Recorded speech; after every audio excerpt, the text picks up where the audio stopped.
Hello everyone, my name is Michaela, and I would like to start by saying I have enjoyed discussing with everyone in this class over the past 8 weeks. I decided to draw inspiration from my current surroundings for this project, and currently I am in Las Vegas celebrating my honeymoon. For that reason, I had a lot of surroundings to draw from, actually. My husband and I noticed while walking around the strip that there is an incredibly large number of homeless individuals and beggars present on the streets and on the bridges around town. Seeing them actually reminded me of the old market up in Omaha, where during the day there are also a large number of beggars and homeless individuals asking for money. Even in Nebraska City in front of the Walmart, we typically do have somebody camped out on the corner with a sign asking for money. Now, as homelessness is a social problem that seems to extend all over the country and can affect absolutely anyone, I decided that this would be a good issue to discuss and look at more thoroughly than I usually would. At the risk of sounding unkind or rude, I typically do not pay attention to homeless individuals, and I never give them money.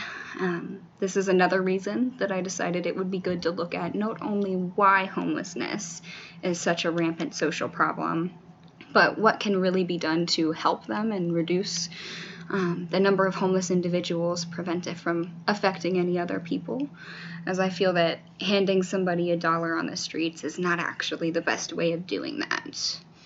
Now, labeling something a social problem implies that it is an issue affecting society as a whole, or even just one individual community in a negative manner. They are problems that typically have a number of factors contributing to their prevalence, and for that reason, they usually require the attention of a social movement to fix. Now, homelessness is labeled as a social problem as it negatively impacts people and places all over the world, not just in America. A large population of homeless individuals in one area can actually lower property value in that area and can lead to violence or waste in the streets. The homeless individuals themselves may not have the means to feed themselves or dress accordingly for the weather.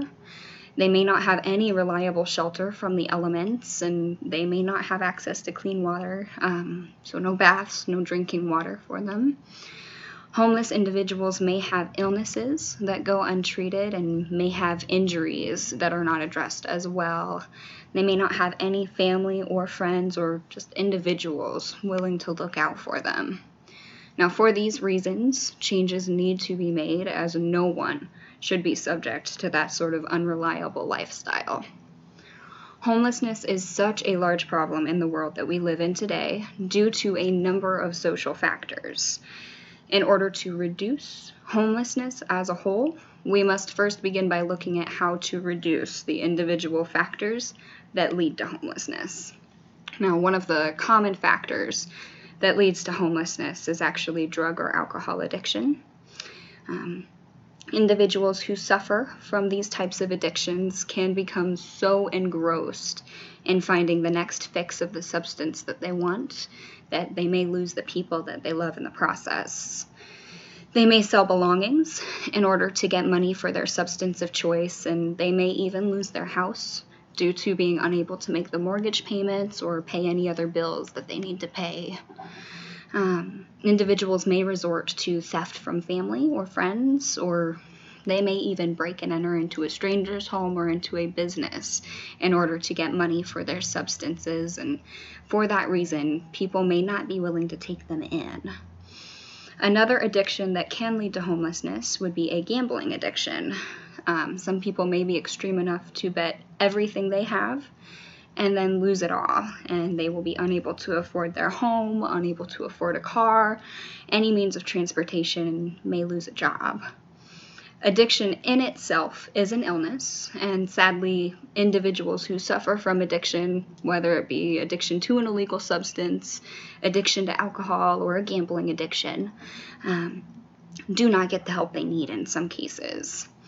Other illnesses, such as mental illness, can also be a leading factor in contributing to homelessness. If untreated, individuals with mental illnesses may act extremely erratic. They may run off on their own in a confused state, or their family may kick them out due to lack of understanding what exactly is afflicting them. Untreated, the person may not be able to hold a job or may not even try to get a job, depending on the illness afflicting them. And so they may end up on the streets with nowhere to go, no one to turn to for help. PTSD, for example, is actually a common contributing illness to homelessness. And unfortunately, it actually causes a large number of veterans to end up on the streets. Illness, though it plays a large part in the prevalence of homelessness, is not the only contributing factor. In some communities, there simply is not enough affordable housing. They may not be able to afford anything in the area, and so may end up on the streets for lack of any other options. An individual may be laid off or may lose their job as well, which can lead to a person not having the ability to pay for their current home, or for a car, or for any other type of shelter. It can be extremely difficult to find another job as well, depending on job availability in the area, as well as what the person's current level of experience or education is. In order to start reducing homelessness, we must start by reducing the factors that can lead to homelessness. Drug or alcohol addiction can be a leading factor in homelessness, as I stated, and so one way to reduce homelessness would be to help reduce drug and alcohol addiction as a whole. The number one way to reduce these addictions, of course, is going to be prevention, which is instilled in most children through DARE classes in middle school age, although not all children have access to those types of programs. It is important to know family history when taking into consideration the possibility that somebody may become addicted to drugs or alcohol, as those types of addictions typically do run in families as well.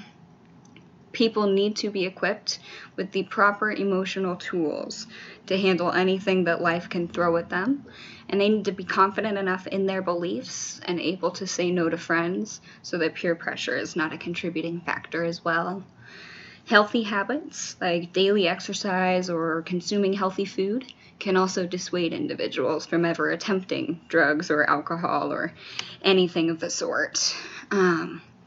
Not everyone will listen to their 5th grade DARE instructor, and they may not be aware of any family history of substance abuse. It is not uncommon for people to drink, as it is legal over the age of 21 in all 50 states. And in some states, such as Colorado and Nevada, it's actually legal to smoke marijuana over the age of 21. For some people, it does only take one experience with that substance to begin a lifelong struggle of addiction. There need to be facilities, support groups, and affordable care for those individuals who do try drugs or alcohol and do become addicted to them for that reason. This will help to reduce the number of people who wind up with nowhere to go but the streets, and education about drug addiction as well as mental illnesses as a whole could ultimately lead to less homelessness as well, as people need to be aware of what to look for in their family, friends, and other loved ones, and need to be aware what can happen to them if they do try those substances. Another way to help reduce homelessness would be to create programs that can help create affordable housing in the area for individuals with low family income. Even raising minimum wage in the area could help that. Other programs that offer assistance to those that are in need of it would actually help considerably in the battle against homelessness as well. This way, more individuals would be able to afford not only that shelter, but other basic necessities that everybody deserves. Well, thank you very much, and I hope that everybody has a fantastic rest of the school year. As I said, I've really enjoyed this class this quarter, so I appreciate that.